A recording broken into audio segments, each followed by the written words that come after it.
आदाब, मैं हूँ गौस सीवानी। दानिशगाह में आज बात करेंगे दुनिया की सबसे पुरानी इंटरनेशनल यूनिवर्सिटी नालंदा यूनिवर्सिटी की, जो दोबारा जिंदा हो रही है और एक बार फिर इल्म बांटने के लिए तैयार है।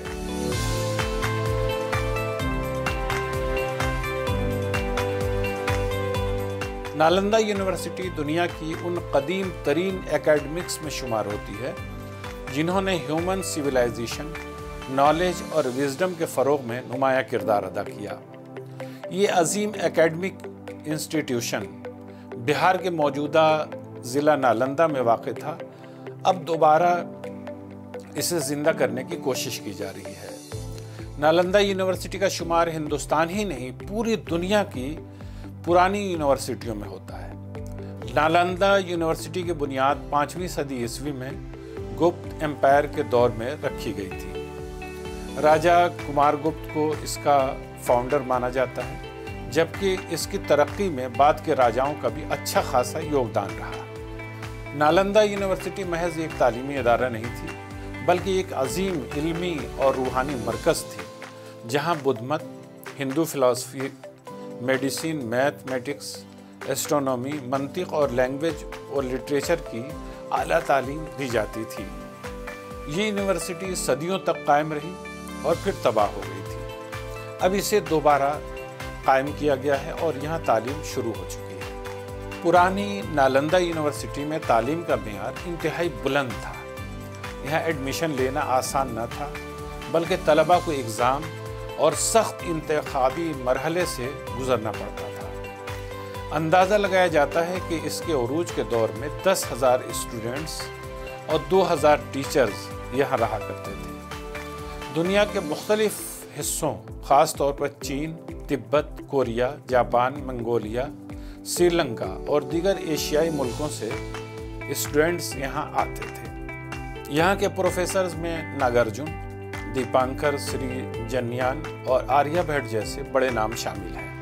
आर्यभट्ट ने मैथमेटिक्स और एस्ट्रोनॉमी के मैदान में बड़े बड़े कारनामे अंजाम दिए और यहीं से उनकी किताब आर्यभट्टिया या आर्यभट्टियम वजूद में आई। ये किताब संस्कृत में लिखी गई थी और इसमें एस्ट्रोनॉमी के बड़े बड़े मसाइल बयान किए गए हैं। ये पहली किताब थी जिनमें नंबर्स या हिंदिसों का इस्तेमाल किया गया था।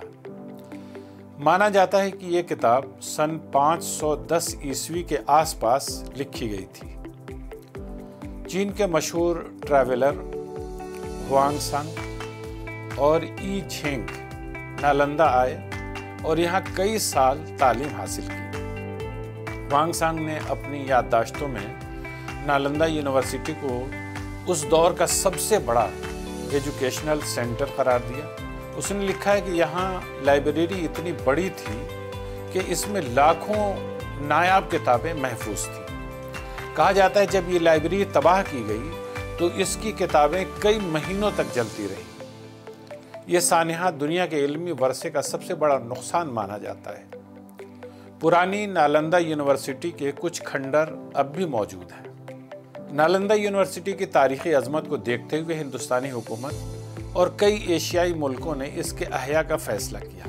2006 में नालंदा यूनिवर्सिटी बिल पास हुआ और 2010 में इसे एक इंटरनेशनल यूनिवर्सिटी के तौर पर दोबारा कायम किया गया। नई नालंदा यूनिवर्सिटी की तामीर बिहार में राजगीर के करीब की गई है। ये इदारा अब एक इंटरनेशनल यूनिवर्सिटी के तौर पर काम कर रहा है, जहाँ स्टूडेंट्स और टीचर्स इल्म और रिसर्च के मैदान में सरगर्म है।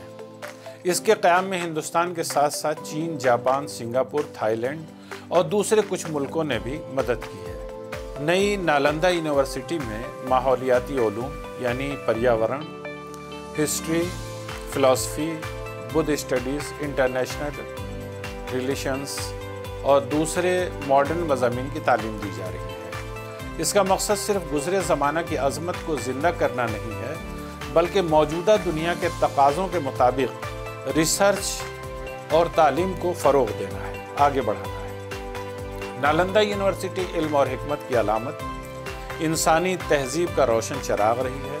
इसने दुनिया को ये पैगाम दिया है कि इल्म की कोई सरहद नहीं होती اور مختلف قوموں اور تہذیبوں کے طلباء ایک جگہ ایک ساتھ جمع ہو کر انسانیت کی بھلائی کے لیے سیکھ سکتے ہیں۔